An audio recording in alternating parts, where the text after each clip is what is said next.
ओम शांति। 13/4/21 की वाणी है। मीठे बच्चे, बाप जो है जैसा है तुम बच्चों में भी नंबरवार पहचानते हैं। अगर सब पहचान ले तो बहुत भीड़ मच जाए। प्रश्न, चारों ओर प्रत्यक्षता का आवाज कब फैलेगा? उत्तर, जब मनुष्यों को पता पड़ेगा कि स्वयं भगवान इस पुरानी दुनिया का विनाश करा के नई दुनिया स्थापन करने आए हैं। हम सबकी सद्गति करने वाला बाप हमें भक्ति का फल देने आया है। यह निश्चय हो तो प्रत्यक्षता हो जाए, चारों ओर हलचल मच जाए। गीत जो पिया के साथ है। ओम शांति। बच्चों ने गीत की 2 लाइन सुनी, जो पिया के साथ है। अब पिया कौन है यह दुनिया नहीं जानती।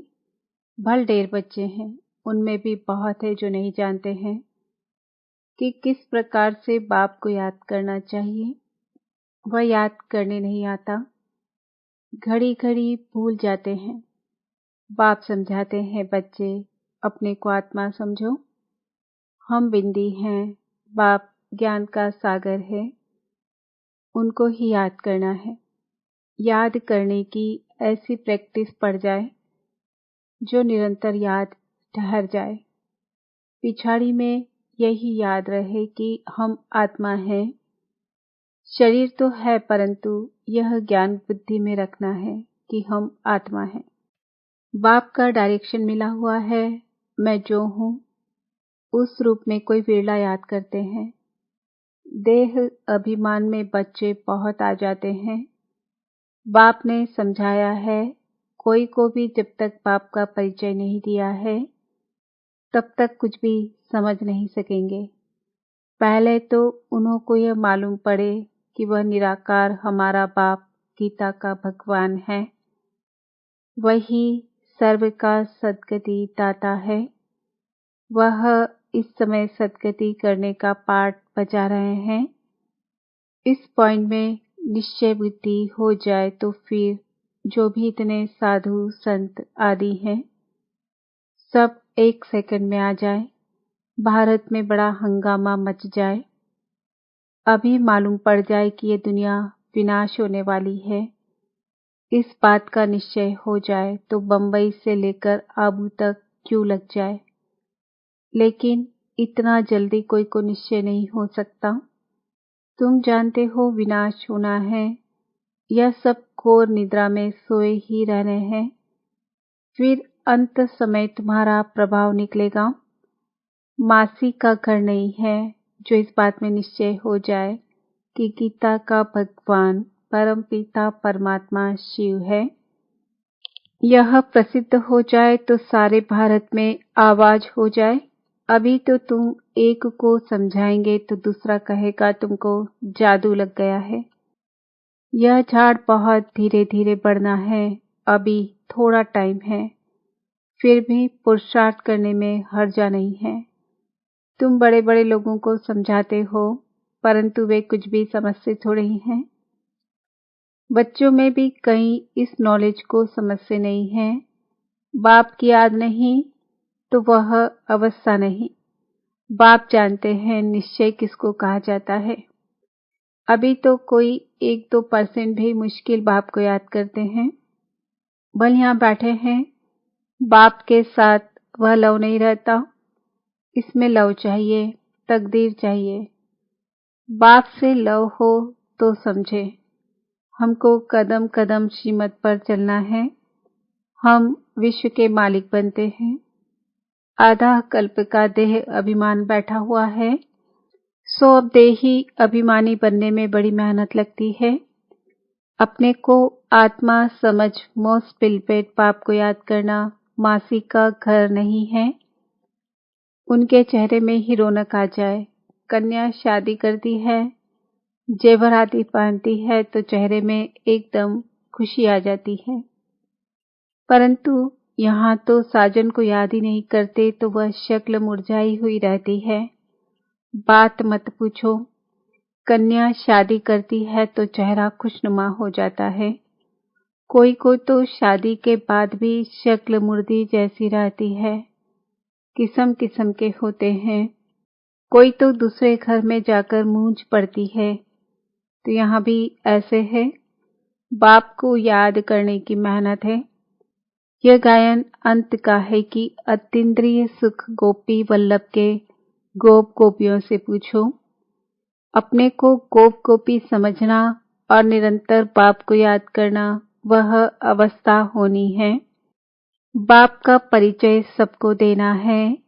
बाप आया हुआ है, वो वर्षा दे रहे हैं, इसमें सारी नॉलेज आ जाती है।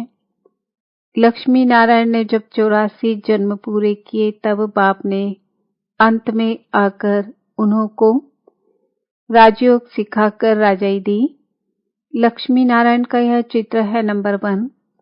तुम जानते हो उन्होंने आगे जन्म में ऐसे कर्म किए हैं, वह कर्म अब बाप सिखला रहे हैं। कहते हैं मन मना भव, पवित्र रहो, कोई भी पाप मत करो, क्योंकि तुम अभी स्वर्ग के मालिक पुण्यात्मा बनते हो। आधा कल्प माया रावण पाप कराती आई है। अब अपने से पूछना है, हमसे कोई पाप तो नहीं होता है? पुण्य का काम करते रहते हैं, दो की लाठी बने हैं। बाप कहते हैं मन मना भव। यह भी पूछना होता है, मन मना भव किसने कहा? वह कहेंगे कृष्ण ने कहा। तुम मानते हो परम पिता परमात्मा शिव ने कहा। रात दिन का फर्क है। शिव जयंती के साथ है गीता जयंती, गीता जयंती के साथ कृष्ण जयंती। तुम जानते हो हम भविष्य में प्रिंस बनेंगे। बेगर टू प्रिंस बनना है। यह एम ऑब्जेक्ट ही राजयोग की है। तुम सिद्ध कर बताओ कि गीता का भगवान श्री कृष्ण नहीं था, वह तो निराकार था। तो सर्वव्यापी का ज्ञान उड़ जाए। सर्व का सद्गति दाता पतित पावन बाप है। कहते भी हैं कि वह लिबरेटर है, फिर सर्वव्यापी कह देते। जो कुछ बोलते हैं समझ से नहीं है। धर्म के बारे में जो आता है बोल देते हैं। मुख्य धर्म है 3। देवी देवता धर्म तो आधा कल्प चलता है। तुम जानते हो बाप ब्राह्मण देवता क्षत्रिय धर्म स्थापन करते हैं। यह दुनिया नहीं जानती, वह तो सतयुग को ही लाखों वर्ष कह देते हैं। आदि सनातन देवी देवता धर्म है सबसे ऊंचा, परंतु वह अपने धर्म को भूल इरिलीजियस बन पड़े हैं। क्रिश्चियन लोग अपने धर्म को नहीं छोड़ते। वह जानते हैं क्राइस्ट ने हमारा धर्म स्थापन किया था। इस्लामी, बौद्धि, फिर क्रिश्चियन, यह है मुख्य धर्म। बाकी तो छोटे छोटे बहुत है। कहाँ से वृद्धि हुई यह कोई नहीं जानता। मोहम्मद को भी थोड़ा समय हुआ है। इस्लामी पुराने हैं, क्रिश्चियन भी मशहूर है। बाकी तो कितने ढेर है। सबका अपना अपना धर्म है, अपना भिन्न भिन्न धर्म, भिन्न भिन्न नाम है, तो मूंझ गए हैं। यह नहीं जानते कि मुख्य धर्मशास्त्र ही 4 हैं। इसमें डिटेल्स ब्राह्मणिज्म भी आ जाते हैं। ब्राह्मण सो देवता, देवता सो क्षत्रिय, यह किसको पता नहीं। गाते हैं ब्राह्मण देवताय नमः। परम पिता ने ब्राह्मण देवता क्षत्रिय धर्म की स्थापना की। अक्षर है परंतु पढ़ते ऐसे हैं जैसे तोते। यह है कांटों का जंगल। भारत गार्डन ऑफ फ्लावर था, यह भी मानते हैं। परंतु वह कब कैसे किसने बनाया, परमात्मा क्या चीज है, यह कोई नहीं जानते। तो ऑर्फन हो गए ना, इसलिए लड़ाई झगड़े आदि हैं। सिर्फ भक्ति में खुश होते रहते हैं। अब बाप आए हैं सौजरा करने। सेकंड में जीवन मुक्ति बना देते हैं। ज्ञान अंजन सतगुरु दिया, अज्ञान अंधेरा विनाश। अभी तुम जानते हो हम सोजरे में हैं। बाप ने तीसरा नेत्र दिया है।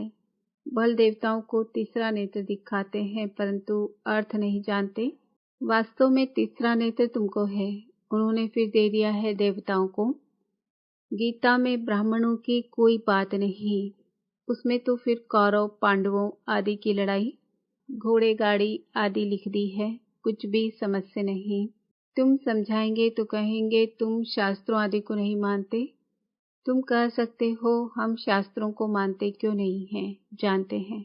यह सब भक्ति मार्ग की सामग्री है। गाया हुआ है ज्ञान और भक्ति। जब रावण राज्य होता है तब भक्ति शुरू होती है।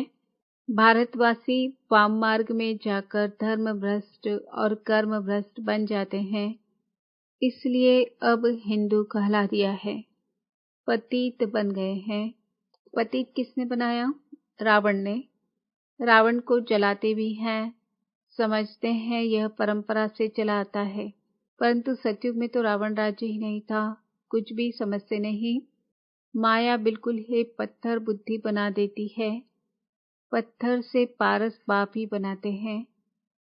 जब आयरन एज में आए तब तो आकर गोल्डन एज स्थापन करें। बाप समझाते हैं, फिर भी बड़ा मुश्किल किसी की बुद्धि में बैठता है। तुम कुमारियों की अब सगाई होती है, तुमको पटरानी बनाते हैं, तुमको भगाया अर्थात तुम आत्माओं को कहते हैं तुम मेरे थे, फिर तुम मुझे भूल गए हो। देह अभिमानी बन माया के बन गए हो। बाकी भगाने आदि की तो बात नहीं है। माँ में कभी याद करो, याद की ही मेहनत है। बहुत देहाभिमान में आकर वे कर्म करते हैं। बाप जानते हैं यह आत्मा मुझे याद ही नहीं करती है। देह अभिमान में आकर बहुत पाप करते हैं तो पाप का घड़ा 100 गुना भर जाता है। औरों को रास्ता बताने के बदले खुद ही भूल जाते हैं और ही चास्ती दुर्गति को पा लेते हैं।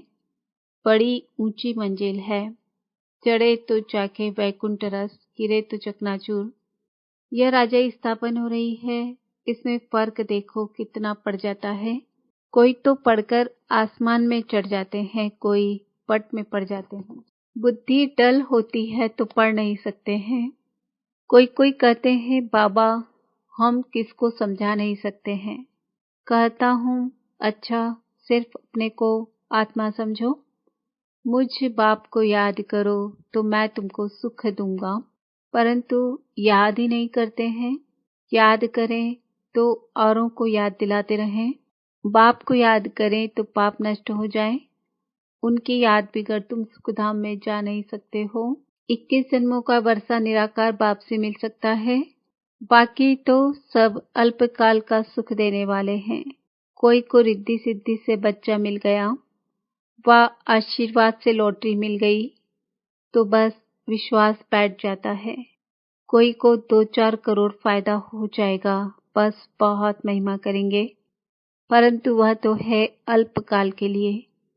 21 जन्मों के लिए हेल्थ वेल्थ तो मिल नहीं सकती ना, परंतु मनुष्य नहीं जानते हैं, दोष भी नहीं दे सकते हैं। अल्पकाल के सुख में ही खुश हो जाते हैं। बाप तुम बच्चों को राजयोग सिखलाकर स्वर्ग की बादशाही देते हैं। कितना सहज है। कोई तो बिल्कुल समझा नहीं सकते, कोई समझते भी हैं, परंतु योग पूरा न होने के कारण कोई को तीर नहीं लगता है।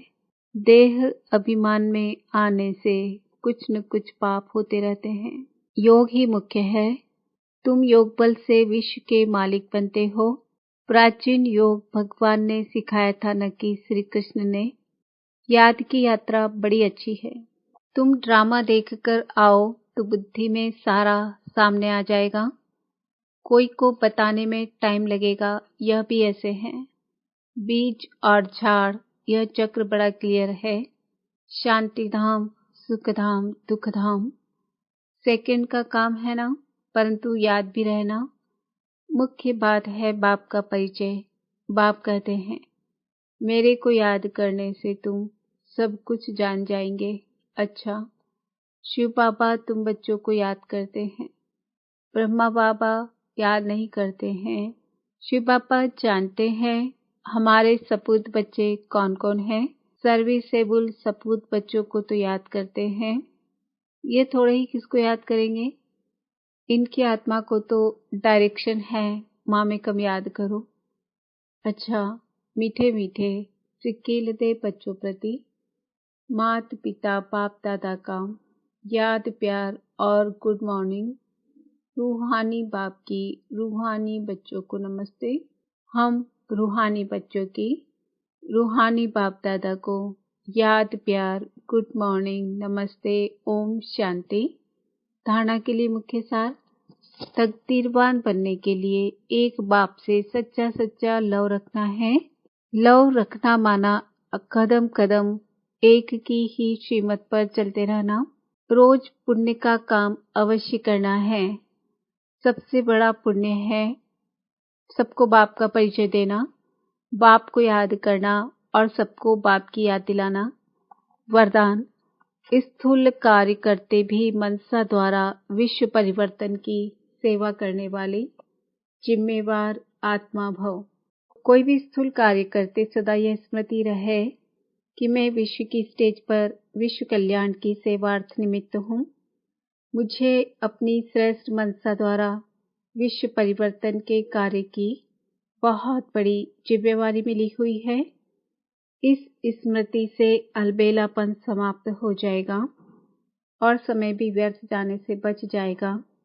एक एक सेकंड अमूल्य समझते हुए विश्व कल्याण के व जड़ चैतन्य को परिवर्तन करने के कार्य में सफल करते रहेंगे। स्लोगन। अभी योद्धा बनने के बजाय निरंतर योगी बनो। आज का सुमान है, मैं जिम्मेवार आत्मा हूँ। ओम शांति।